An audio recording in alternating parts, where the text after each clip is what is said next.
டெல்லியில் மத்திய இணையமைச்சர் பொன் ராதாகிருஷ்ணன் செய்தியாளர்களை சந்தித்து வருகிறார். நேரடி காட்சிகளை தற்போது பார்க்கலாம். வருவதற்கு முன்பாக ஏறக்குறைய 15 ஆண்டுகளுக்கு முன்பாக 16 ஆண்டுகளுக்கு முன்பாக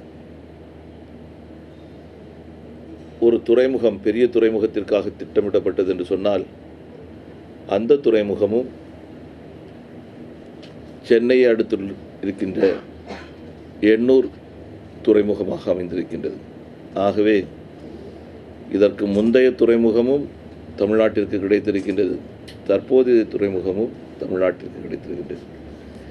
இந்த வகையில் நாமெல்லாம் மிகவும் பாக்கியம் பெற்றவர்களாக இருக்கின்றோம். இந்த துறைமுகம் குளச்சல் வர்த்தக துறைமுகம் அமைவது என்பது ஒட்டுமொத்த நாட்டினுடைய மிக முக்கியமான தேவையாக இருந்து கொண்டிருக்கின்றது. காரணம், நம்முடைய நாட்டில் இருக்கக்கூடிய சரக்கு போக்குவரத்திலே ஏறக்குறைய 10 மில்லியன் TEU சரக்கு பெட்டகங்கள் வெளிநாடுகளுக்கு அனுப்பப்பட்டு கொண்டிருக்கின்றன. அதிலே ஏறக்குறைய 7.4 மில்லியன் TEU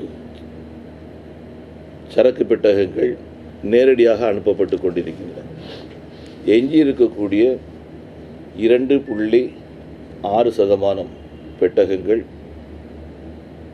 பல்வேறு நாடுகள், குறிப்பாக இலங்கை, சிங்கப்பூர், சவுதி போன்ற நாடுகளுக்கு அனுப்பப்பட்டு அங்கிருந்து மற்ற நாடுகளுக்கு அனுப்பப்பட்டு கொண்டிருக்கின்றன.